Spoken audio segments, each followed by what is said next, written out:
olha o que eu gostaria de fazer agora. Eu comecei mencionando a respeito desses 5 níveis de informação. Nós temos a estatística, nós temos a sintaxe, temos a semântica, temos a pragmática e temos a apobética. Cada uma delas tratando de uma área diferente. Avaliamos esses símbolos para ver se realmente esses símbolos, eles guardam informação, se existe informação ali dentro. E se existir informação, essa informação teria sido produzida por uma mente inteligente. Em outras palavras, essa informação não teria surgido espontaneamente.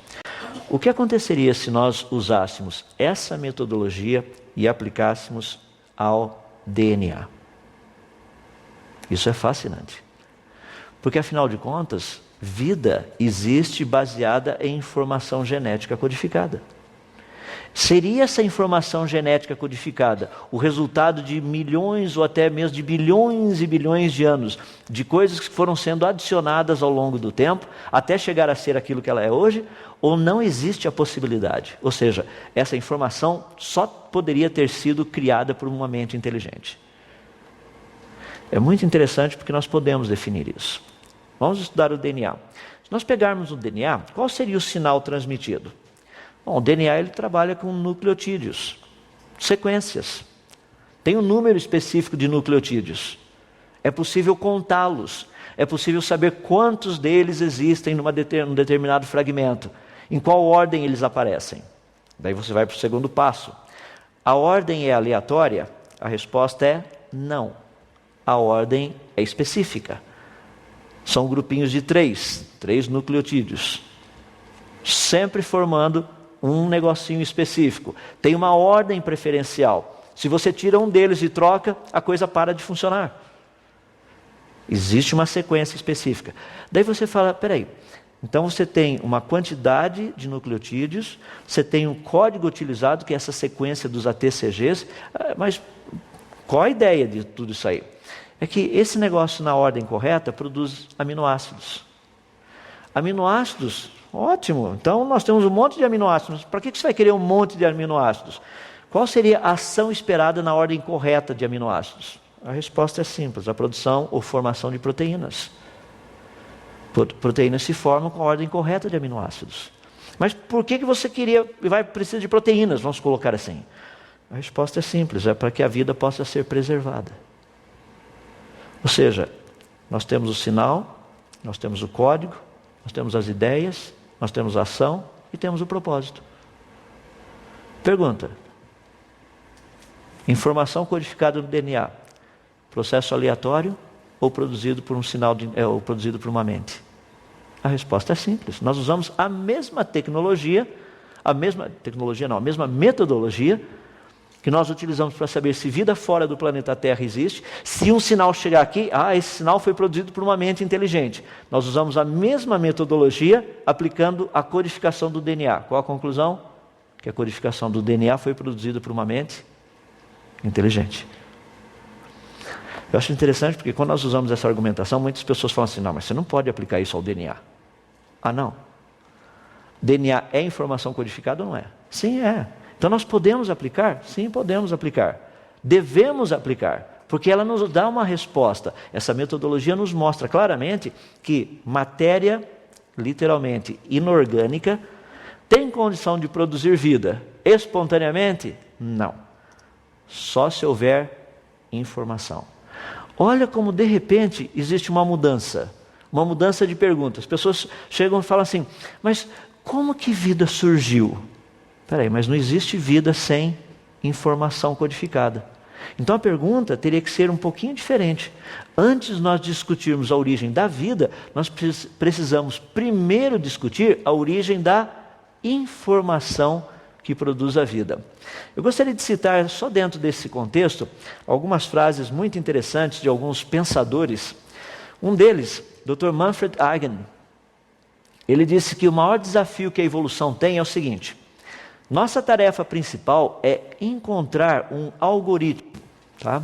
Algoritmo é uma forma matemática que nós usamos que produz uma certa sequência de cálculos ou uma função específica desse tipo. Ou seja, teremos que encontrar um algoritmo ou uma lei natural que nos leve à origem da informação. Qual a informação? A informação contida nos seres vivos.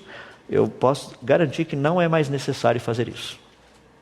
Nós já temos uma metodologia. É só aplicar a metodologia, você vai perceber que essa metodologia mostra que a informação genética codificada não é resultado ou resultante de processos naturais. Ela não é. Ela foi criada. Quando nós paramos e pensamos um pouquinho mais a respeito disso, um outro bem interessante, o Dr. Fred Dretske, ele disse o seguinte: a teoria da informação identifica a quantidade de informação associada com ou gerada pela ocorrência de um evento, com a redução das incertezas, a eliminação de possibilidades representadas por aquele evento. Ou seja, isso é o que a ciência tem que fazer. Qual seria a possibilidade desse livro ter surgido espontaneamente, sem atuação de ninguém? Lembrem-se que nós estamos falando de um livro complexo. Não é simples. Tanto é que as mentes mais brilhantes têm trabalhado em cima disso para tentar decifrar o que está guardado ali dentro. É altamente complexo. Um outro, Dr. Werner Goethe, disse o seguinte, que o elemento básico informação, ele é uma entidade não material, mas mental. Não é uma propriedade da matéria. Tanto é que processos puramente naturais não são fontes capazes de gerar informação. Vamos fazer uma brincadeira bem simples. Vamos pegar as letras do alfabeto. Então você compra aquele famoso pacotinho de macarrão de letrinhas, leva para sua casa aquele pacotão, tá? Faça uma sopa bem legal. Então você tem todas as letrinhas lá misturadas lá dentro da sua sopa. E se você pegar uma concha, pegar ali assim uma concha da sopa e colocar gentilmente no seu prato, que frase iria aparecer nadando ali na sopa? Quantas vezes você precisaria fazer isso para que uma frase surgisse? Lembra que todas as letrinhas estão lá. Agora, se você chega lá na sua casa, tem um prato de sopa, bonitinho, com pouca água e muita sopa, tá? Muita sopa, muita letrinha. E de repente você percebe, organizado de uma forma muito bonitinha, do lado, na borda do prato, está escrito o seguinte: eu te amo. Você não vai achar que aquilo é resultado de uma concha que foi colocada dentro da sopa, a hora que bateu, virou um pouquinho em cima, quase caiu do prato, a hora que foi a aguinha da sopa, foi e voltou, deixou aquelas letrinhas organizadas daquele jeito, eu te amo. Nós sabemos que não é assim que acontece. O que eu quero dizer é que toda informação, ela é resultado de processos não naturais, processos mentais. A ciência sabe disso. Portanto, não existe mais uma razão de ficarmos discutindo a respeito da origem da vida. Quer discutir a respeito da origem da vida? Discuta a origem da informação codificada. Vou fazer uma pergunta. Por que quase em nenhum lugar você vê esse tipo de discussão? Procura na mídia. Quantos programas você já assistiu? Discovery, Nat Geo, History, qualquer um desses canais que você vê um programa dedicado a tratar da origem da informação genética altamente codificada em todas as formas de vida. Nós ouvimos falar a respeito do quão complexo é. E o que eu acho interessante é que depois de falar de toda essa complexidade, geralmente termina-se desse jeito. É fantástico o que a evolução tem condição de fazer. Não, peraí, até agora você não demonstrou absolutamente nada, não foi dito nada, não foi demonstrado nada de quais processos teriam trazido aquela informação à existência, com toda essa complexidade. Precisamos trabalhar um pouco a respeito disso, entender esse mecanismo. Para nós podermos entrar na reta final, deixe-me dizer que na natureza nós encontramos um alto grau de complexidade, e é verdade. Algumas coisas extremamente complexas são produzidas por processos naturais. Outras coisas complexas não poderiam ter sido produzidas por complexos naturais. Existe uma linha que literalmente separa aquilo que é possível ser produzido por processos naturais e aquilo que não é possível ser produzido por processos naturais. Quando nós olhamos, por exemplo, um floquinho, um pedacinho de gelo, nós encontramos esses floquinhos de neve belíssimos, estruturas maravilhosas, uma complexidade muito grande, mas não possui informação. Você não olha nesse floquinho de neve ali, todo bonitinho, fala, olha que legal, tem informação codificada aqui para a gente produzir outros floquinhos de neve. Não existe isso. Mas quando você pega a molécula do DNA, você percebe naquela estrutura toda muito bem organizada, uma complexidade muito grande, uma especificação muito grande, só que com informação. Daí as perguntas que nós fazemos quando nós estudamos esses sistemas são perguntas mais ou menos assim. O processo poderia ser explicado através de leis científicas? O processo pode ser explicado através de probabilidades? Esse processo pode ser explicado através de planejamento, o design. Então, quando nós tratamos esse aspecto da informação, nós precisamos ter uma noção. Deixa eu me dar um exemplo prático. Você está circulando por aí e você vê, vai visitar lá nos Estados Unidos, você vê essa rocha do elefante. Qual seria a origem da rocha do elefante? Eu sei que tem muita gente que está em dúvida, é a rocha do elefante do lado esquerdo. Tá? Então essa rocha do elefante que você está vendo ali parece um elefante. Deram o nome de rocha do elefante porque quem achou a rocha achou que ela parecia com um elefante. Agora, qual seria a origem dessa rocha do elefante? Erosão do vento e da chuva, coisas assim, processos naturais. Mas se você sai circulando, lá nos Estados Unidos você encontra o Monte Rushmore. Lá no Monte Rushmore, surpresa, são rochas também.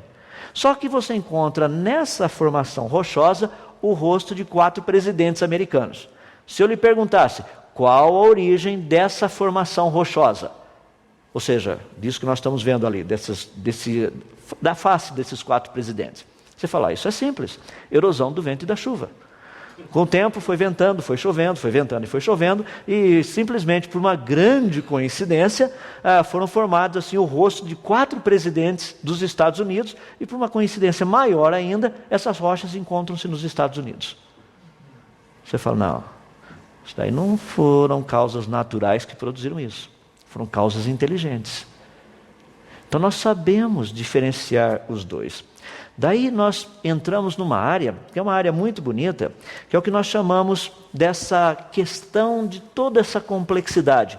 Como seria possível estudar e aprender? Afinal de contas, surgiu por conta própria ou foi criado? Existe um design? Foi planejado? Nós sabemos e temos condição de trabalhar essa questão. De que maneira? Nós procuramos ver a ideia de uma informação que é especificada, e no caso uma informação que é padronizada, e também é o que nós chamamos de complexidade especificada, e uma outra que é o que nós chamamos de complexidade irredutível. Ou seja, se você tirar um negocinho, para de funcionar a coisa. Essa ideia, essas duas ideias são básicas para nós entendermos de uma forma bem específica a questão se algo realmente possui um design, um planejamento ou não.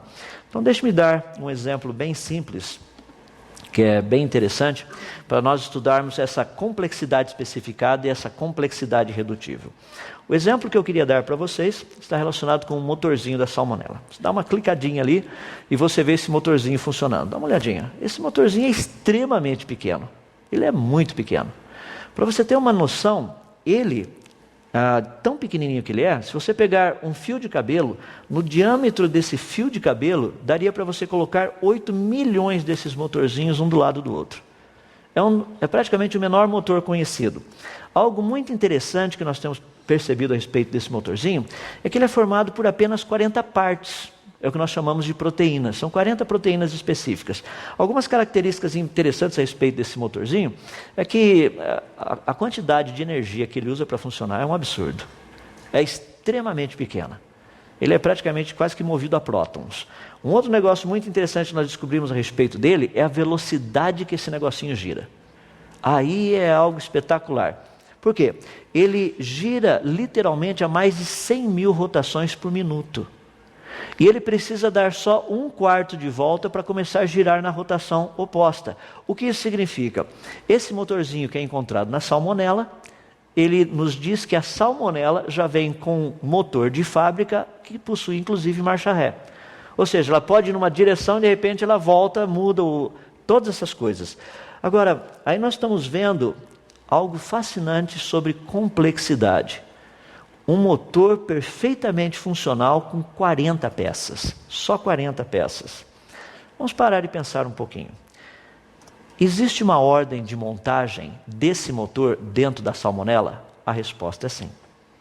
A salmonela começa produzindo um tipo de proteínas, como vocês estão vendo, monta a base do motor, monta o rotor dentro desse motor, coloca pinos de sustentação para que o motor não fique solto dentro da salmonela, coloca uma broca na pontinha desse motorzinho, esse motorzinho começa a girar, essa broquinha fura a membrana celular, daí a salmonela coloca um outro grupo de proteínas para formar um tipo de um anel de vedação, para não ter infiltração dentro da salmonela, daí ela coloca um outro tipo de proteína para fazer um tipo de um talo pequenininho ali, mas que seja muito flexível, mas que não quebre. Depois que isso é feito, ela vai montar um molde com 5 proteínas, fazendo com que outras proteínas vão ser produzidas dentro dela, vão passar por esse tubinho, e esse molde vai fazer com que essas proteínas sejam encaixadas uma do lado das outras, para que esse sisteminha funcione como se fosse aquela hélice de um motorzinho de barco ou de navio. Vou fazer uma pergunta. Qual parte do motor surgiu primeiro?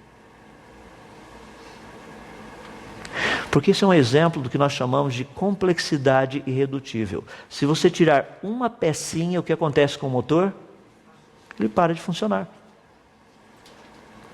Mas qual parte teria surgido primeiro num processo evolutivo? Porque lembra que evolução é um aumento gradativo de complexidade. Qual parte teria surgido primeiro? Vamos supor que teria sido o eixo do motor. Mas o eixo do motor sem o resto serve para quê? Não serve para nada. Um eixo que não sirva para nada, ele literalmente seria eliminado pela seleção natural. O motor da salmonela é algo muito interessante, porque é um dos menores motores conhecidos e ele nos mostra claramente que ele só poderia ter sido criado. É algo impressionante. Por quê? Complexidade especificada, complexidade irredutível. Não existe como escapar. Eu fico assim impressionado com isso, eu estudando apenas alguns exemplos aqui, que vocês estão vendo, estão relacionados com a ideia de que esse motor teria supostamente evoluído de uma forma mais simples para uma forma mais complexa. Todos os estudos científicos nos mostram que o motor complexo, que é o da salmonela, poderia ter sido simplificado ao longo do tempo, perdendo algumas peças. Daí ele formaria um outro tipo de motorzinho, que é o que nós chamamos de motor de secreção T3SS. Nunca foi do simples para o complexo, sempre foi do complexo para o simples. Agora, é impressionante porque Darwin, ao escrever o seu livro, ele disse algo muito interessante lá na página 189 da publicação original, da primeira edição de 1859. Ele disse o seguinte: se pudesse ser demonstrada a existência de qualquer órgão complexo, como é o caso do motor da salmonela, o qual não pudesse ter sido formado por meio de numerosas, sucessivas, pequenas modificações, que é justamente o caso do motor da salmonela, ele diz o seguinte: minha teoria se tornaria um fracasso absoluto. É muito interessante porque, quando eu mencionei para vocês agora de pouco, um exemplo usando a ideia específica de evidências. Quantas evidências você precisa ter para poder fazer uma boa teoria? Uma quantidade muito grande delas. Daí a pergunta que eu faço é: quantas evidências você precisa ter para derrubar uma teoria? Apenas uma. Uma seria suficiente. Você não precisa de muitas evidências, apenas uma. É interessante porque quando nós trabalhamos com isso, nós temos visto que algumas pessoas têm por oposto. Por exemplo, o Dr. Jonatas Machado, da Universidade de Coimbra, ele disse o seguinte: o darwinismo, com a sua ênfase nas mutações aleatórias, desprovidas de qualquer propósito ou objetivo sistêmico, consegue explicar a complexidade cumulativa, mas não consegue explicar a complexidade irredutível de máquinas moleculares dotadas de múltiplas partes funcionalmente integradas e precisamente coordenadas. Pergunta: como você explica a existência do motor da salmonela? Obviamente não existe uma metodologia evolucionista que possa explicar isso. Alguém que disse algo muito interessante também, Dr. Rupert Yockey, ele disse o seguinte: a hipótese da sequência, ou seja, a ordem exata dos símbolos, grava a informação, aplica-se diretamente às proteínas e ao texto genético, dando à linguagem escrita, tanto quanto a linguagem escrita, recebendo, portanto, um tratamento matemático idêntico. Ou seja, o que você encontra na parte da genética é exatamente igual ao que você encontra na parte da escrita dos nossos livros. Você sabe que uma mente trabalhou por trás. Agora, eu fico realmente impressionado quando ouço uma frase como essa do Dr. Richard Dawkins. No seu livro O Relojoeiro Cego, é um livro muito interessante, ele diz o seguinte: a biologia é o estudo de coisas complicadas que dão a impressão de terem sido planejadas para um propósito. Imagina eu sentado olhando um óculos. Eu olho esse óculos, fico olhando e falo assim, interessante. Eu tenho apenas a impressão que esse óculos foi planejado para um propósito, mas isso é só impressão, isso não é verdade. Ele não foi planejado para nenhum propósito, isso é simplesmente fruto do acaso. Eu olho o copo que eu mostrei para vocês agora de pouco e digo, isso é apenas uma impressão que ele tenha sido planejado. Na verdade, ele não foi planejado. É por isso que eu digo que o nome do livro é espetacular, O Relojoeiro Cego. Por quê? Porque não existem relojoeiros cegos. O que existem são evidências de planejamento, evidências de criação. Eu queria terminar só deixando algo para você pensar. Dentro de cada célula existe um DNA. Dentro das células do teu corpo existe essa fita fininha de aproximadamente 2,10 metros de altura, quando todos os pedacinhos são colocados um do lado do outro. Essa fita é tão fininha, mas tão fininha, que você precisaria de uma régua milimetrada para medi-la. Primeiramente, você teria que dividir 1 milímetro em 1000 pedacinhos, teria que pegar um pedacinho, daí esse 1 milésimo de milímetro, você teria que dividi-lo em 1000 pedacinhos de novo, ou seja, pegando 2 desses milionésimos de milímetros, isso daí seria a espessura dessa fitinha. Nessa fita fininha desse jeito, 2,10 metros, tem toda a informação de como fazer você. Me diz que isso foi fruto do acaso. É um dos maiores processos e projetos de engenharia que nós conhecemos. É o software mais complexo conhecido pela raça humana. Se ao olharmos um Windows 7, um Windows 8 ou um Mac OS, ou seja qual for o sistema operacional, você tem plena convicção que ele não é fruto do acaso, quanto mais de um software como esse, que é o software que existe nas formas de vida. Pense e tente avaliar qual a origem desse software. Muito obrigado.